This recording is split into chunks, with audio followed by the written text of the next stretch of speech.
Hi friends, welcome to CodeEureka. നമ്മൾ ഇന്നത്തെ വീഡിയോയിൽ ഡിസ്കസ് ചെയ്യാൻ പോകുന്നത് ദിസ് കീവേർഡും സൂപ്പർ കീവേർഡും തമ്മിലുള്ള ഡിഫറൻസ് ആണ്. അപ്പോൾ ദിസ് കീവേർഡ് എന്താണ്, അതിന്റെ ഡിഫറെന്റ് യൂസേജ് എന്തൊക്കെയാണെന്നുള്ള ഒരു വീഡിയോ ഞാൻ മുമ്പ് ചെയ്തിട്ടുണ്ട്. കാണാത്തവർ കാണാം, ലിങ്ക് ഐ ബട്ടണിലുണ്ട്.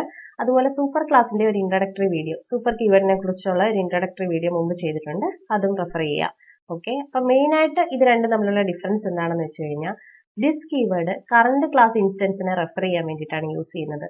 സൂപ്പർ കീവേർഡ് ആണെങ്കിൽ പാരന്റ് ക്ലാസ് ഇൻസ്റ്റൻസിനെ റെഫർ ചെയ്യാൻ വേണ്ടിയിട്ടാണ്. ഇതാണ് ഇതിന്റെ മെയിൻ ഡിഫറൻസ്. ഇനി ഇത് എങ്ങനെയാണെന്ന് ഒരു എക്സാമ്പിൾ വെച്ച് കാണിച്ചു കഴിയുമ്പോൾ നിങ്ങൾക്ക് ക്ലിയർ ആവും. ഓക്കെ, അപ്പോൾ അതിന് വേണ്ടിയിട്ട് ഞാനിവിടെ ഒരു ക്ലാസ് ക്രിയേറ്റ് ചെയ്തിട്ടുണ്ട്, ഒരു മെയിൻ ക്ലാസ്. ഓക്കെ, അപ്പോൾ അതിനൊരു മെയിൻ ഫംഗ്ഷൻ ഉണ്ട്. ഇനി ഇതിനകത്ത് ഒരു ക്ലാസ് ക്രിയേറ്റ് ചെയ്യാണ്, ക്ലാസ് എ. ഇനി ഇതിനകത്ത് എയുടെ ഒരു കൺസ്ട്രക്ടർ ക്രിയേറ്റ് ചെയ്യാണ്. ഇനി ഇതിൻ്റെ അകത്ത് ഒരു പ്രിന്റ് സ്റ്റേറ്റ്മെന്റ് കൊടുക്കുകയാണ്, ഇൻ എ. ഓക്കെ, ഇനി നമുക്ക് ഒരു ക്ലാസ് കൂടി ക്രിയേറ്റ് ചെയ്യാം, ഈ ക്ലാസ് എയുടെ സബ് ക്ലാസ് ആയിട്ട്, ക്ലാസ് ബി. ഓക്കെ, അപ്പോൾ ക്ലാസ് ബി ഇതിനെ ഇൻഹെറിറ്റ് ചെയ്യുന്നുണ്ടെങ്കിൽ എക്സ്റ്റെൻസ് കീവേഡ് കൊടുക്കണം അല്ലേ. എന്നിട്ട് ക്ലാസ് ബിയുടെ ഒരു കൺസ്ട്രക്ടർ ക്രിയേറ്റ് ചെയ്യാണ്, ഔട്ട് ഇൻ ബി കൊടുത്തു. ഓക്കെ, അപ്പോൾ ഇത് നമ്മുടെ മെയിൻ ക്ലാസ്. ഈ class B class A extend ചെയ്തിട്ടുണ്ട്. ഇനിയിപ്പോൾ നമ്മൾ ഇവിടെ മുകളിൽ മെയിൻ ക്ലാസ്സിൽ വന്നിട്ട് ഈ ബിയുടെ ഒരു ഒബ്ജക്റ്റ് ക്രിയേറ്റ് ചെയ്യാണ്, ഈക്വൽ ടു ന്യൂ ബി. ഇനി നമ്മൾ ഈ ഫംഗ്ഷൻ എക്സിക്യൂട്ട് ചെയ്യുമ്പോൾ എന്താ സംഭവിക്കുക? അപ്പോൾ ഈ കൺസ്ട്രക്ടറിന്റെ വീഡിയോയിൽ ഞാൻ പറഞ്ഞിട്ടുണ്ട്, കൺസ്ട്രക്ടറിന് പേര് കേൾക്കുമ്പോൾ തന്നെ അറിയാതെ എന്തോ കൺസ്ട്രക്ട് ചെയ്യാണ് അല്ലെ. അപ്പൊ ഈ ഒബ്ജക്റ്റുകളെ കൺസ്ട്രക്ട് ചെയ്യുക എന്നാണ് കൺസ്ട്രക്ടറിന്റെ ജോലി. ഓക്കെ, അപ്പൊ നമ്മൾ ഇവിടെ ഇങ്ങനെ ഒരു ഒബ്ജക്റ്റ് ക്രിയേറ്റ് ചെയ്യുമ്പോൾ, അതായത് കൺസ്ട്രക്ടർ ഇവിടെ ഒരു ഒബ്ജക്റ്റ് ക്രിയേറ്റ് ചെയ്യുകയാണ്. അപ്പൊ നമ്മൾ ഇങ്ങനെ എഴുതി കഴിയുമ്പോൾ ഇത് ബിയുടെ ഡീഫോൾട്ട് കൺസ്ട്രക്ടറിനെ എക്സിക്യൂട്ട് ചെയ്യും. അതുകൊണ്ടാണ് അത് എക്സിക്യൂട്ട് ചെയ്യുന്നതെന്ന് കാണിക്കാൻ വേണ്ടിയിട്ടാണ് ഇവിടെ ഒരു സിസ് ഔട്ട് കൊടുത്തത്. അപ്പൊ നമ്മളിത് ഇങ്ങനെ ചെയ്യുമ്പോൾ എന്താ പറ്റുക, ഇവിടെ ബിയുടെ ഡീഫോൾട്ട് കൺസ്ട്രക്ടർ കോൾ ആവും, എന്നിട്ട് ഈ സ്റ്റേറ്റ്മെന്റ് പ്രിന്റ് ആവും. ശരിയല്ലേ? അപ്പൊ നമുക്ക് ഇതൊന്ന് റൺ ചെയ്ത് നോക്കാം. അപ്പൊ നമ്മൾ എക്സ്പെക്ട് ചെയ്യുന്ന ഔട്ട്പുട്ട് ഇൻ ബി എന്നാണ്.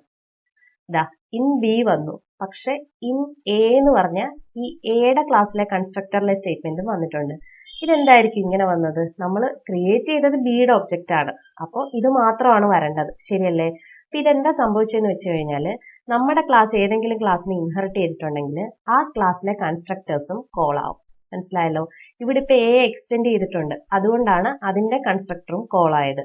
ഇപ്പൊ നമുക്ക് ഈ ഇവിടെ ഇൻഹെറിറ്റ് ചെയ്യുന്നില്ല എന്ന് വിചാരിക്കുക, ഇത് രണ്ട് ഇൻഡിപെൻഡന്റ് ക്ലാസ്സുകളാണ്. അങ്ങനെയാണെങ്കിൽ നമ്മൾ ഇത് റൺ ചെയ്യുമ്പോൾ ഇൻ ബി മാത്രമേ വരത്തുള്ളൂ. മനസ്സിലായല്ലോ? ഇതാണ് അതിന്റെ ഡിഫറൻസ്. ഓക്കെ, ഇനിയിപ്പോ നമ്മൾ ഇവിടെ ബിയുടെ ഒബ്ജക്റ്റ് ക്രിയേറ്റ് ചെയ്തു, അപ്പൊ ഇത് കോളായി. ഇനിയിപ്പോ ഒരു പാരാമീറ്ററൈസ്ഡ് കൺസ്ട്രക്ടറിനെയാണ് നമ്മൾ പാസ് ചെയ്തെങ്കിൽ എന്താ, ഇവിടെ ഒരു പാരാമീറ്ററൈസ്ഡ് കൺസ്ട്രക്ടർ ഉണ്ട്. ഓക്കെ, അതൊരു ഇന്റിജറിനെ അക്സെപ്റ്റ് ചെയ്യുന്നുണ്ടെന്ന് വിചാരിക്കാം. ഇതിനകത്ത് വന്നിട്ട് ഇൻ ബി പാരാമീറ്ററൈസ്ഡ് കൊടുക്കാം. ഓക്കെ, അപ്പൊ എന്താണ്, ഇവിടുന്ന് ഞാനൊരു പാരാമീറ്റർ പാസ് ചെയ്യാണ് 5. അപ്പൊ എന്താ പറ്റുക, ഇതിപ്പോ ഡീഫോൾട്ടിനെ കോൾ ചെയ്യോ അതോ പാരാമീറ്ററൈസ്ഡിനെ കോൾ ചെയ്യോ? ഇത് തീർച്ചയായും ഇവിടെ വന്നിട്ട് പാരാമീറ്റർ ഏതാ ഉള്ളത്, ഇത്. ഇതിനെ കോൾ ചെയ്യും. ശരിയല്ലേ? ഇതിനെ കോൾ ചെയ്യുമ്പോൾ എന്താ ഔട്ട്പുട്ട് വരുന്നതെന്ന് നോക്കാം. ഇതാ അപ്പോഴും ഇൻ ബി പാരാമീറ്ററൈസ്ഡ് വന്നു, അതിന്റെ കൂടെ ഇൻ എ വന്നു. കാരണം എന്താ, ഇത് അതിന്റെ സബ് ക്ലാസ് ആയതുകൊണ്ട്. ശരിയല്ലേ? ഇനിയിപ്പം നമുക്ക് ഈ എയിലും ഒരു പാരാമീറ്ററൈസ്ഡ് കൊടുക്കാം. കൊടുത്തു. അപ്പോൾ നിങ്ങൾക്ക് ഇപ്പൊ തീർച്ചയായും ഒരു ഡൗട്ട് വരും, ഈ ബേസ് ക്ലാസ്സിലെ എപ്പോഴും ഇതിനെയാണ് കോൾ ചെയ്യുന്നത്, ഇതിന്റെ അകത്തൊരു പാരാമീറ്ററൈസ്ഡ് ഉണ്ടെങ്കിൽ ഇനി പാരാമീറ്ററൈസ്ഡിനെ കോൾ ചെയ്യുമോന്ന്. അപ്പോൾ ഈ സിസ് ഔട്ട് തന്നെ ഞാൻ ഇവിടെ കൊടുക്കുകയാണ്.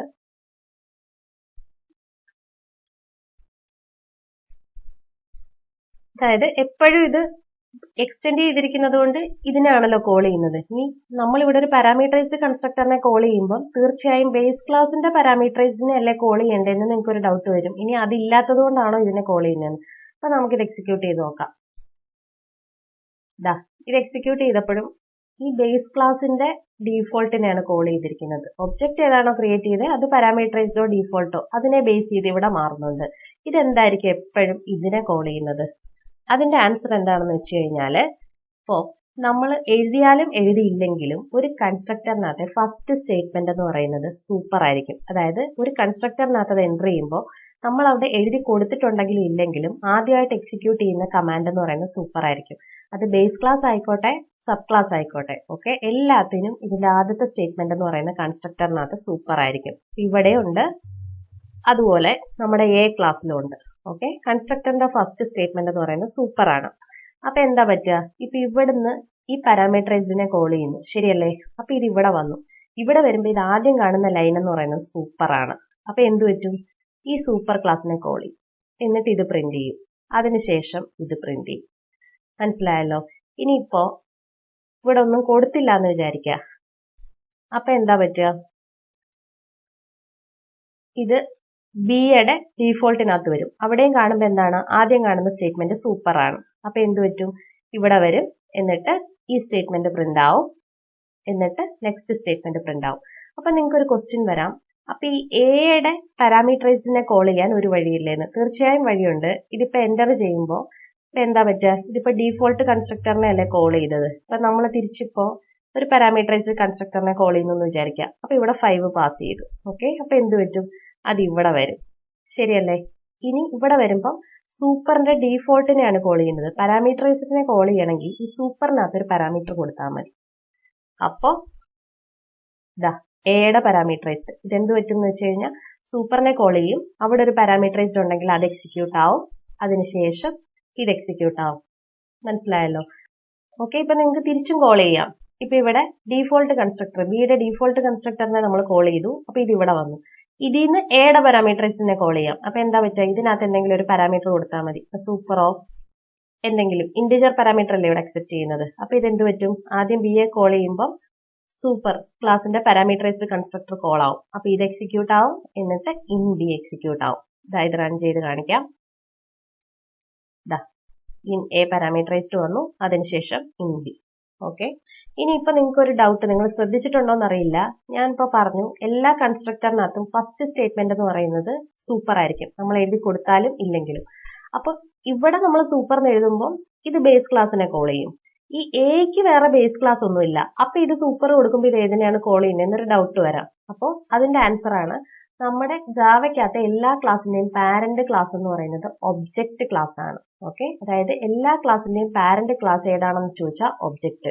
അപ്പൊ നമ്മൾ ഇവിടെ ഒന്നും സ്പെസിഫൈ ചെയ്തിട്ടില്ലെങ്കിൽ അത് ഡീഫോൾട്ട് ആയിട്ട് ഒബ്ജക്റ്റ് ക്ലാസ്സിനെയാണ് കോൾ ചെയ്യുന്നത്. അതായത് ഇങ്ങനെ എഴുതുന്നതിന് ഈക്വൽ ആണ് നമ്മളിപ്പോ ഒന്നും കൊടുത്തില്ലെങ്കിലും. മനസ്സിലായല്ലോ? ഈ ഒബ്ജക്റ്റ് ക്ലാസ്സിനകത്ത് ഒരുപാട് മെത്തേഡും കാര്യങ്ങളും ഒക്കെ ഉണ്ട്. ഇതാണ് ജാവയുടെ പാരന്റ് ക്ലാസ്. മനസ്സിലായല്ലോ?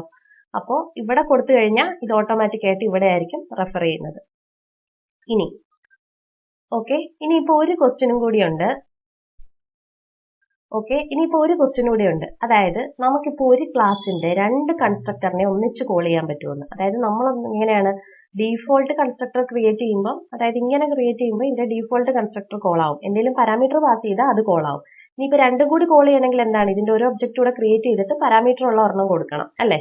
അപ്പൊ അങ്ങനെ അല്ലാതെ ഒരു ഒബ്ജക്റ്റ് മാത്രം ക്രിയേറ്റ് ചെയ്തിട്ട് ഈ ബിയുടെ 2 കൺസ്ട്രക്ടറിനെ എങ്ങനെയാണ് കോൾ ചെയ്യാന്ന്, അങ്ങനെ പറ്റുമോ?